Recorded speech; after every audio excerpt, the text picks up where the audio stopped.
পৰিৱৰ্তনৰ মূল চালিকা শক্তি শিক্ষাৰ ওপৰত বৰ্তমান সময়ত কেইবাটাও দিশৰ পৰা উদ্বেগজনক ভাবুকি আহিছে।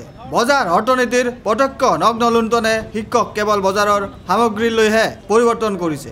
আনহাতে শিক্ষক প্ৰতিদিনে সাম্প্ৰদায়িক শক্তিসমূহৰ এক হাতিয়াৰলৈ ৰূপান্তৰিত কৰাৰ চেষ্টাও চলি আছে। সেয়েহে এনে সময়ত শিক্ষাৰ মূল গণতান্ত্ৰিক সমাজবাদী আৰু ধৰ্মনিৰপেক্ষ প্ৰমূল্যক পুনৰ প্ৰতিষ্ঠাৰ উদ্দেশ্যেৰে আৰু শিক্ষক বণিক গোষ্ঠীৰ হাতৰ পৰা ৰক্ষাৰ উদ্দেশ্যেৰে সমগ্ৰ ভাৰততে এক শৈক্ষিক আন্দোলন গঢ় লৈ উঠিছে। গতিকে ভাৰতৰ বিভিন্ন ৰাজ্যৰ প্ৰায় শতাধিক সংগঠনে একগোট হৈ all India forum for right to এডুকেশ্যনৰ আহ্বানত শিক্ষাৰ ওপৰত জনসাধাৰণৰ অধিকাৰক পুনৰ সাব্যস্ত কৰিবৰ বাবে সদৌ ভাৰত শিক্ষা সংগ্ৰাম যাত্ৰা কাৰ্যসূচী যোৱা 2 নৱেম্বৰৰ পৰা 4 ডিচেম্বৰলৈ চলিবলগীয়া সেই যাত্ৰাই দেশৰ চুকে কোণে বিভিন্ন সভা সমিতি অনুষ্ঠিত কৰি বৰ্তমান শিক্ষাৰ দুৰৱস্থাৰ বিষয়ে ৰাইজক অৱগত কৰোৱা। গতিকে সেই যাত্ৰাৰ মূল 5টা খুঁটি আৰম্ভ হৈছে। এই যাত্ৰা যোৱা 3 নৱেম্বৰত মণিপুৰ কেন্দ্ৰীয় কাৰাগাৰত লৌ মানৱী ইৰম শৰ্মিলাই উত্তৰ পূৰ্বাঞ্চলৰ যাত্ৰাক নিজ শুভেচ্ছাৰে আৰম্ভণি কৰে। সেয়েহে আজি শিক্ষা সংগ্ৰাম যৌথ মঞ্চই গুৱাহাটী দীঘলী পুখুৰী পাৰত সদৌ ভাৰত শিক্ষা সংগ্ৰাম যাত্ৰা লৈ এক সভা পাতে আৰু এই দলটোক আদৰণি জনায়। লগতে শিক্ষাৰ অধিকাৰক বাস্তৱায়িত কৰাৰ দাবীত আহ্বায়ক মাধুৰ্য বৰুৱাই কয়, আমাৰ আজি সদৌ ভাৰত শিক্ষা সংগ্ৰাম যাত্ৰা নামৰ যিটো কাৰ্যসূচী হৈছে সেইটো কাৰ্যসূচী সমগ্ৰ ভাৰততে আজি আৰম্ভ হৈছে। আপোনাৰ 2 নৱেম্বৰৰ পৰা 4 ডিচেম্বৰলৈকে চলিব।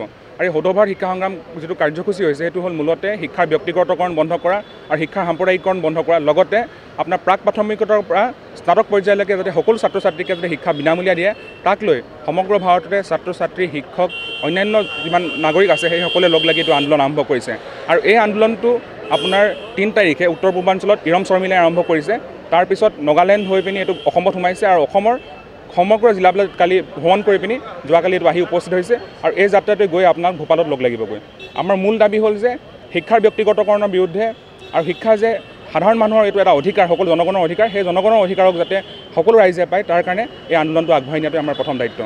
লগতে সমগ্ৰ দেশৰ যি ধৰণৰ শিক্ষা বিৰোধী চালিকা শক্তিক সমালোচনা কৰি মনোৰম গগৈয়ে কয়, খাটি খোৱা সাধাৰণ ৰাইজ আৰু নিম্ন মধ্যবিত্ত শ্ৰেণীৰ বাবে উচ্চ শিক্ষাৰ বাট ৰুদ্ধ কৰাৰ ষড়যন্ত্ৰ চলিছে।